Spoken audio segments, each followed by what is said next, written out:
நான் செஞ்ச மிகப்பெரிய தப்பே மழை டைமில் கறிக்கோஷ்கா வச்சு தான் காய்ஸ். ஏன்னா welcome to mister Russia vlog. Hi guys, எல்லாருக்கும் வணக்கம். எல்லோரும் எப்படி இருக்கீங்க?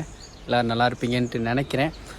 நம்மளோட அந்த 100 நாள் பயணம், அதாவது 100 நாளில் விவசாயத்தில் இருக்கிற ஒரு சில விஷயங்கள் எல்லாத்தையுமே கற்றுக்குறோன்னு சொல்லி எடுத்துக்கிட்ட சேலஞ்ச் பயணத்தில் வந்து இன்றைக்கி 10வது நாள். 10 நாளில் ரீச் பண்ணியிருக்கோம். ரொம்ப சந்தோஷமாக இருக்குது காய்ஸ். இன்றைக்கி நம்ம ஒர்க் என்ன இருக்குதுன்னு பார்த்தீங்கன்னு சொன்னால் கறிக்கோஷ்காய்க்கு தேவையான உரத்தை வைக்க போகிறோம். சரி, ஓகே, வாங்க போகலாம்.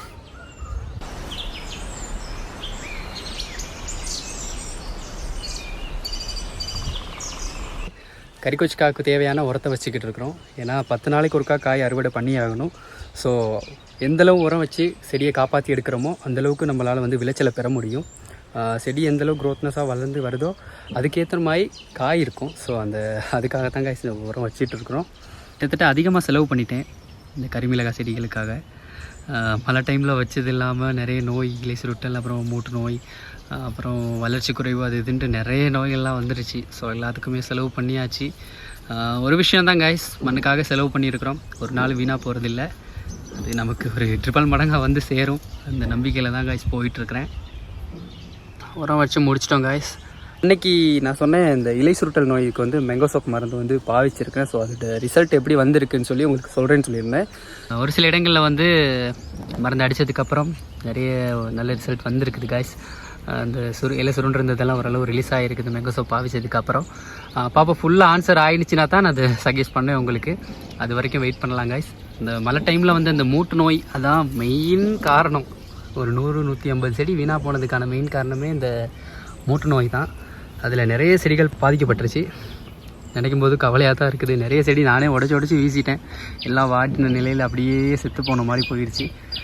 பரவாயில்ல காய்ஸ், மீண்டு வருவோம். நான் செஞ்ச மிகப்பெரிய தப்பே மழை டைமில் கறிக்கோஷ்கா வச்சு தான் காய்ஸ்.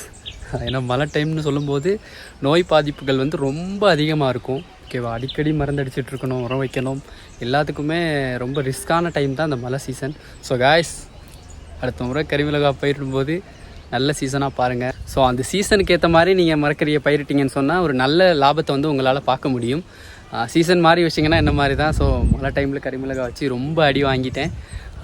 இப்போ ஓரளவு வெயில் காலம் வந்துருச்சு. ஸோ இப்போ மீட்டு செடிகளை ஒவ்வொன்றையும் மீட்டு கொண்டு வரது ரொம்ப கடினமாக இருக்குது. ஸோ எனக்கு தெரியாத ஒரு சில விஷயங்கள் உங்கள்கிட்ட கேட்குறேன், கமெண்ட்ஸில் போட்டு விடுங்க காய்ஸ். இப்போ வந்து உரம் வச்சுருக்குறோம். செடிகிட்ட க்ரோத்னஸை வந்து இன்னும் அதிகரிக்கிறதுக்காக உரம் வச்சுருக்குறோம். காய் உரம் தான் வச்சுருக்குறோம். நிறைய வீடியோ கிளிப்ஸ் என்னால் எடுத்து போட முடியல. ஏன்னா நானே கேமராவை ஹேண்டில் பண்ணிவிட்டு ஒர்க் பண்ணும்போது வீடியோ எடுக்க முடியலை காய்ஸ். நிறைய விஷயங்கள் கற்றுட்ருக்கேன். ஃப்யூச்சரில் எப்படியும் ஒரு கேமராமேன் நம்மளுக்காக யாராச்சும் மாட்டமெல்லாம் போகிறானுங்க, எவனாச்சும் சிக்கிட்டான்னு வைங்களேன், உடனே எல்லாத்துமே வீடியோ எடுத்து வ்ளாக்ஸ் வந்து பெரிய வ்ளாகை நான் போட்டுருவேன். இப்போ ஒரு 2-3 மினிட்ஸ் அந்த மாதிரி தான் ஷார்ட் வீடியோ தான் போட்டுக்கிட்டுருக்கேன் காய்ஸ். ஃப்யூச்சரில் ஒரு கேமராமேன் செட் ஆனதுக்கப்புறம் ஒரு 12 மினிட்ஸ் 14 மினிட்ஸ் அதுக்கேற்ற மாதிரி வீடியோஸ் வரும் காய்ஸ். சரியா? இன்னொரு விஷயம் சொல்லி ஆகணும் என்னென்னா, இந்த vlog 10 டேஸாக போகுது. இந்த 10 டேஸில் வந்து நான் நிறைய பேரை ஃபேஸ் பண்ணிட்டேன். அதாவது நம்மளை சப்போர்ட் பண்ணுறவங்களும் சரி, நம்ம முன்னுக்கு சப்போர்ட் பண்ணிவிட்டு பின்னாடி போய்ட்டு சிரிக்கிறவங்களும் சரி, எல்லாரையுமே பார்த்துட்டேன். நிறைய பேர் நக்கல் பண்ணுறாங்க, கேலி பண்ணுறாங்க. என்ன நீ மட்டும் புதுசாக சரியா விவசாயம் அப்படி இப்படின்ட்டு சொல்கிறாங்க. ஸோ அதை பற்றி எந்த கவலையுமே இல்லை. எனக்கு தெரிஞ்ச விஷயங்களை நான் எடுத்து போட்டுக்கிட்டு வரேன். ஸோ என்ன ஃபாலோ பண்ணுறவங்க, என்ன சப்போர்ட் பண்ணுறவங்களும் நிறைய பேர் இருக்கிறாங்க. அவங்களோட ஆதரவு எனக்கு போதுமானது. ஸோ பின்னாடி இருந்து பேசுகிறவங்க பேசிகிட்டு தான் இருப்பாங்க. நம்ம உதச்சி முன்னுக்கு போகணுன்னு முடிவு பண்ணியாச்சு. ஸோ காய்ஸ், நீங்கள் இருக்கீங்க, அந்த நம்பிக்கையில் நான் போயிட்டுருக்கேன். கடைசி மட்டும் சப்போர்ட் பண்ணுங்கள் காய்ஸ்.